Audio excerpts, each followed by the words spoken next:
Ok, ici on a un capteur ultrasonique. Ça permet d'obtenir la distance d'un objet. C'est comme un peu. Ça ressemble à des yeux.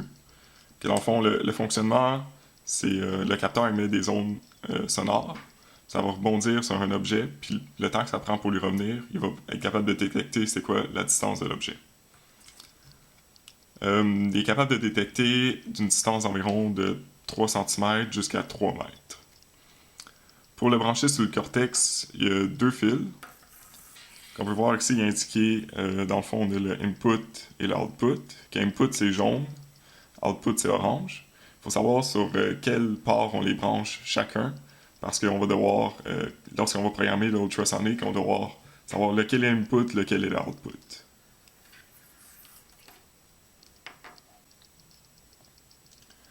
Ok, donc ici on a placé notre capteur ultrasonique à l'avant de notre robot. On a nos deux fils, câble orange, câble jaune. On peut voir indiqué aussi, dans le fond, sur les fils, ben ici c'est effacé, mais on voit input c'est jaune, output c'est orange. Quand on vient les brancher, le input, euh, on est les brancher l'input dans le port 1 et l'output dans le port 2. Pour le ultrasonic, même s'il retourne des valeurs autres que 0 et 1, il faut le brancher dans les ports digitales. On peut voir ici, sont dans les ports digitales 1 et 2.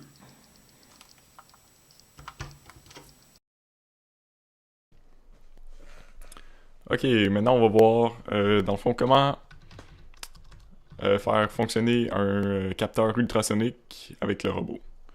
Quand on va commencer, dans le fond, le programme qu'on va faire, ça va être très simple. On va faire avancer le robot. Après, dès qu'il détecte un objet à une distance de moins de 10 cm, il va arrêter. On va commencer par faire avancer le robot.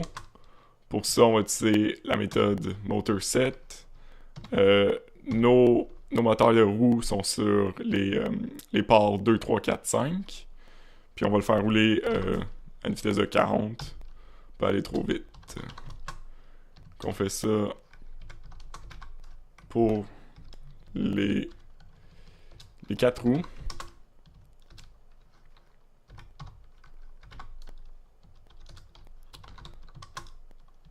Et la quatrième roue. Oups. C'est bon. Donc ça va faire avancer le robot dès que le programme démarre. Maintenant, pour utiliser le capteur ultrasonique, il faut définir une variable ultrasonique. On va l'appeler US. Et pour ça, il faut utiliser la méthode pour initialiser ultrasonic init. Et là, on va devoir spécifier, c'est ici qu'il faut spécifier les deux ports, dans le fond, de output et de input. Que nous, c'est les ports digitales. Nous, c'est 1 et 2. Après, on peut venir ici dans la boucle, que c'est ici que ça va se répéter indéfiniment. Qu'est-ce qu'on va vouloir faire, dans le fond, c'est de vérifier la distance que le capteur a détectée. Pour ça, on va se faire une variable qui va prendre un nombre, une valeur, un chiffre. Et on va utiliser la méthode ultrasonic get. Là, dedans ça, il faut spécifier notre variable ultrasonique qu'on a définie avant. On va juste à mettre US.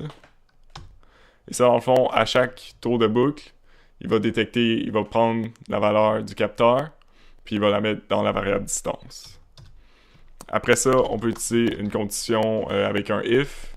Donc, si la distance est plus petite que 10, ça c'est en centimètres, là on va dire d'arrêter les moteurs, on va utiliser la méthode motor stop. On a juste à mettre en paramètre le channel des moteurs.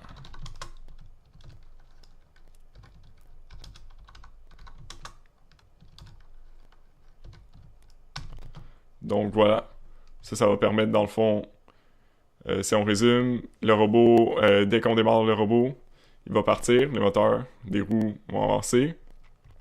On initialise notre capteur ultrasonique. Après, on s'en va dans la boucle. Là, à chaque tour de boucle, on vérifie pour la distance, voir. On prend la distance du capteur, on la met dans la variable distance, puis après, on vérifie si la distance est en bas de 10. Si le robot a un obstacle à moins de 10 cm, mais là, il va arrêter les moteurs, et après, c'est tout.